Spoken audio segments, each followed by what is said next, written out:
शांताकारं भुजंगसैनं पद्मनाभं सुरेशं विश्वाधारं गगनसदृशं मेघवर्णं शुभांगं लक्ष्मीकान्तं कमलनयनं योगिभिध्यानगम्यं वंदे विष्णु भवभयहरं सर्वलोकैकनाथं।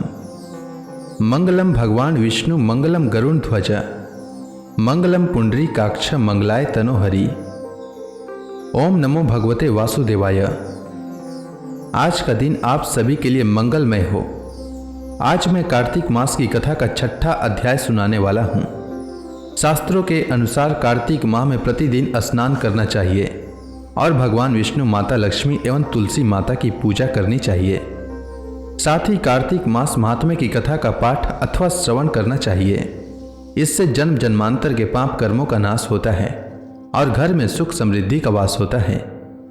तो आइए श्रवण करते हैं कार्तिक मास महात्म्य की कथा का 6ठा अध्याय।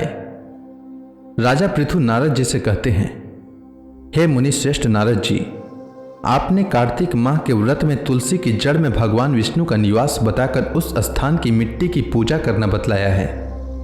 अतः मैं श्री तुलसी जी के महात्म्य को सुनना चाहता हूँ।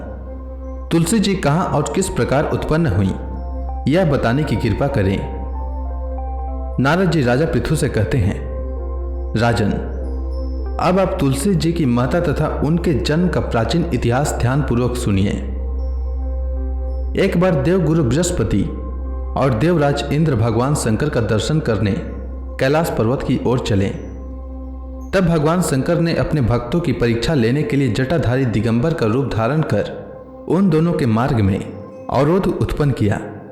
यद्यपि वह तेजस्वी, शांत, लंबी भुजा और चौड़ी छाती वाले गौरवर्ण अपने विशाल नेत्रों से युक्त तथा सिर पर जटा धारण किए वैसे ही बैठे थे, तथापि उन भगवान शंकर को न पहचान कर इंद्र ने उनसे उनका नाम व धाम आदि पूछते हुए कहा कि क्या भगवान शंकर अपने स्थान पर हैं या कहीं गए हुए हैं।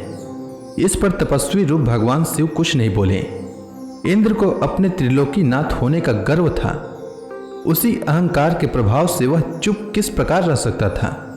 उसने क्रोधित होते हुए उस तपस्वी को धुड़क कर कहा, अरे, मैंने तुझसे कुछ पूछा है और तू उसका उत्तर भी नहीं देता। मैं अभी तुझ पर वज्र का प्रहार करता हूं, फिर देखता हूं कि कौन तुझ दुर्मति की रक्षा करता है। इस प्रकार कहकर जैसे ही इंद्र ने उस जटाधारी दिगंबर को मारने के लिए हाथ में वज्र लिया, वैसे ही भगवान शिव ने वज्र सहित इंद्र का हाथ स्तंभित कर दिया और विकराल नेत्र कर उसे देखा। उस समय ऐसा प्रतीत हो रहा था कि वह दिगंबर प्रज्वलित हो उठा है और वह अपने तेज से जला देगा। भुजाएं स्तंभित होने के कारण इंद्र दुखित होने के साथ साथ अत्यंत कुपित भी हो गया। परंतु उस जटाधारी दिगंबर को प्रज्वलित देखकर बृहस्पति जी ने उन्हें भगवान शंकर जानकर प्रणाम किया और दंडवत होकर उनकी स्तुति करने लगे।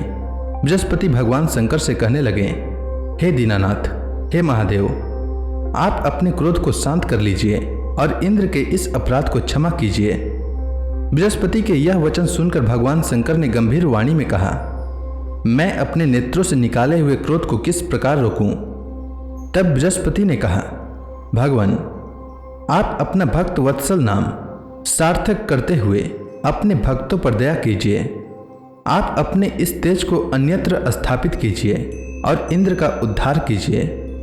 तब भगवान शंकर गुरु बृहस्पति से बोले, मैं तुम्हारी स्तुति से अत्यंत प्रसन्न हूँ। तुमने इंद्र को जीवन दान दिलवाया है। मुझे विश्वास है कि मेरे नेत्रों की अग्नि अब इंद्र को पीड़ित नहीं करेगी।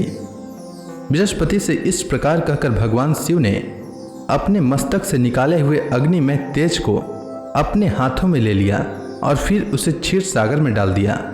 तत्पश्चात भगवान शंकर अंतर ध्यान हो गए। इस प्रकार जिसको जो जानने की कामना थी उसे जानकर इंद्र तथा बृहस्पति अपने अपने स्थान को चले गए।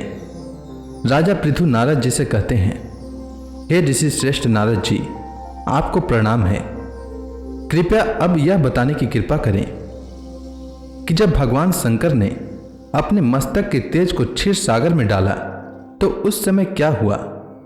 नारद जी राजा पृथु से कहते हैं, हे राजन, जब भगवान शंकर ने अपना वह तेज क्षीर सागर में डाल दिया तो उस समय वह शीघ्र ही बालक होकर सागर के संगम पर बैठकर संसार को भय देने वाला रुदन करने लगा। उसके रुदन से संपूर्ण जगत व्याकुल हो उठा, लोकपाल भी व्याकुल हो गए, चराचर चलायमान हो गया।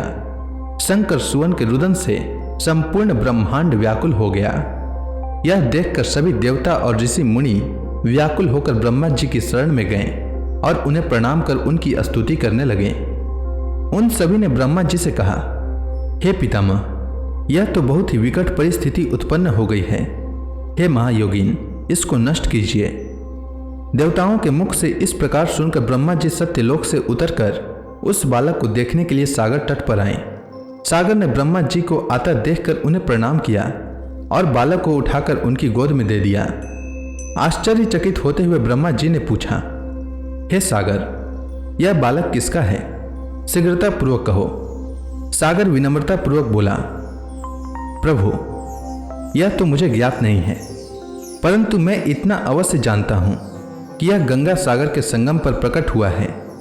इसलिए हे जगत गुरु, आप इस बालक का जात कर्म आदि संस्कार करके इसका जातक फल बताइए। नारद जी राजा पृथु से बोले, वह बालक ब्रह्मा जी के गले में हाथ डालकर बार बार उनका आकर्षण कर रहा था। फिर तो उस बालक ने ब्रह्मा जी का गला इतना जोर से पकड़ा कि उससे पीड़ित होकर ब्रह्मा जी की आंखों से अश्रु टपकने लगे। ब्रह्मा जी ने अपने दोनों हाथों का जोर लगाकर किसी प्रकार उस बालक से अपना गला छुड़वाया और फिर सागर से कहा, हे सागर, सुनो, मैं तुम्हारे इस पुत्र का जातक फल कहता हूं। मेरे नेत्रों से जो यह जल निकला है, इस कारण इसका नाम जलंधर होगा। उत्पन्न होते ही यह तरुणावस्था को प्राप्त हो गया है, इसलिए यह सब शास्त्रों का पारगामी, महापराक्रमी, महावीर, बलशाली, महायोद्धा और रण में विजय प्राप्त करने वाला होगा। यह बालक सभी दैत्यों का अधिपति होगा। यह किसी से भी पराजित न होने वाला तथा भगवान विष्णु को भी जीतने वाला होगा। भगवान शंकर को छोड़कर यह सबसे अवध्य होगा। जहां से इसकी उत्पत्ति हुई है, यह वहीं जाएगा।